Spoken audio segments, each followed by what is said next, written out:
ಆತ್ಮೀಯ H16 news ಅರ್ಥ ಸೀತಾರಾಮ್ಗೆ ಸ್ವಾಗತ. ನಾನು ನಿಮ್ಮವ MI ಅಥವಾ ಮಲ್ಲಪ್ಪ ಜೋತ್ ಅವರ ಆತ್ಮೀಯರೇ.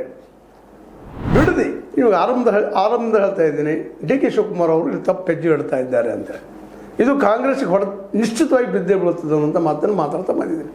ಮಾಡಿರಿ, ಒಪ್ಪಿಗೆ ಇದ್ದವ್ರಿಗೆ ಅವ್ರ ಭೂ ಸರ್ವೆ ಮಾಡಿರಿ, ಅವ್ರು ಮಾರ್ರಿ, ಇಟ್ಕೊಳ್ರಿ, ಏನೋ ಮಾಡಿರಿ. ಒಪ್ಪಿಗೆ ಇಲ್ಲದವ್ರಿಗೆ ಯಾಕೆ ಬೆನ್ನತ್ತಾ ಇದ್ದೀರಿ?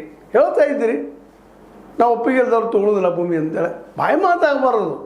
ಅದಕ್ಕೆ ಅಲ್ಲಿ ಜನ ನಿನ್ನೆ ಹೋದಂಥ ಸರ್ವೆಗೆ ಹೋದಂಥ ಸರ್ವೇಯರ್ಗಳ ಮೇಲೆ ಭೂ ಸ್ವಾಧೀನಕ್ಕೆ ಜಂಟಿ ಅಳತೆ ಪ್ರಮಾಣೀಕರಣ ಅಂದರೆ JMC ಮಾಡಲಿಕ್ಕೆ ಹೋದಂಥ ಅಧಿಕಾರಿಗಳ ಮೇಲೆ ಕಸಬರಿಗೆ ಎಂದು ಹಿಡಿದು ಅಥವಾ ಪೊರಕೆ ಎಂದಿರೋದು ಪೆಟ್ಟುಗಳು ಬೀಳುವುದಕ್ಕೆ ಹೆಣ್ಮಕ್ಳು ಬೆನ್ನು ಹಚ್ಚಿದ್ರು, ಕಾಜು ಹೊಡೆದ್ರು, ಏನೂ ಗದ್ದಲಾಗಿಬಿಡ್ತು.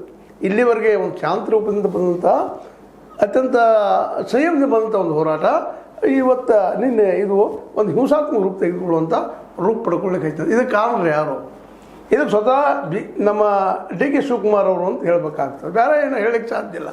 ಯಾಕಂದ್ರೆ ರೈತರ ಮನಸ್ಸಿದ್ದಾಗ ಯಾಕೆ ನೀವು ಮಾಡ್ತಾ ಇದ್ದೀರಿ? ಹಿಂದಿನವ್ರು ಹೇಗಾದ್ರು ಬಿಟ್ಟು ಹೋಗಿದ್ದಾರಲ್ಲ, ಅವ್ರು ಹೇಳ್ತಾ ಇದ್ದಾರೆ ಇಲ್ಲ ನೀವು ಹಿಂಬರ ತೊಗೊಂಬರ್ರಪ್ಪ, ಬಾಯಿ ಮಾತು ಬೇಡ ಇಲ್ಲೇ. ಯಾಕಂದ್ರೆ ಬಾಯಿ ಮಾತು ನಡೆದ್ರು ಅನ್ನೋದು ಗೊತ್ತಿದ್ದ ವಿಷಯ ಅದು. DC ಅವ್ರು ಕೇಳ್ತಾ ಇದ್ದಾರೆ ಹಿಂಬರ ತೊಗೊಂಬರ್ರಿ, ಯಾರಿಗೆ ಅವ್ರು ಬೇಕಂತಾರೆ ಮಾರ್ತಾನಂತಾರೆ ಅವ್ರು ತೊಗೊಳ್ರಿ, ನಾವು ಕೊಡೋದಿಲ್ಲಪ್ಪ. ಈಗಾಗಲೇ ಇದು ಚಳವಳಿ ಜೋರು ಹಿಡಿತಾ ಇದೆ, ರಾಜ್ಯ ತುಂಬ ಇದು ಜೋರಾಗೋ ಸಾಧ್ಯತೆಗಳೆಲ್ಲ ಕೂಡ್ತಾ ಇದ್ದಾವೆ. ಯಾವ ಕಾರಣಕ್ಕೆ DK ಅವ್ರಿಗೆ ಬೆನ್ನು ಹಚ್ಚಿದಾರೋ ಗೊತ್ತಿಲ್ಲ, ಇರೋ ಮನಸ್ಸಿನ ಏನದರೋ ಗೊತ್ತಿಲ್ಲ. ಹೌದು, ಪ್ರತಿಯೊಬ್ಬ ರಾಜಕಾರಣಿಗೂ ಒಳ್ಳೆಯ ಇದು ಆಡಂಬರ ಇದ್ದಾಗ ದುಡ್ಡು ಮಾಡುವಂಥ ಜಾಗ ಇದ್ದಾಗ ಒಪ್ಪುನೂ ಆ ಮಾತನ್ನು.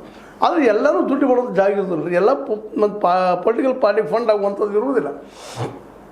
ಅಲ್ಲಿ ಜನರಿಗೆ ಬೇಡ ಅಂದಾಗ ಅದನ್ನು ಬಿಟ್ಟು ಬಿಡಬೇಕು. ಮತ್ತು ಅಂದಿದ್ದೀರಿ ಅದನ್ನು ಮೇಲೆ ಹೇಳ್ತಾ ಇದ್ದೀರಿ ನಾವು ತೊಗೊಳ್ಳೋದಿಲ್ಲ ಅಂತೇಳಿ.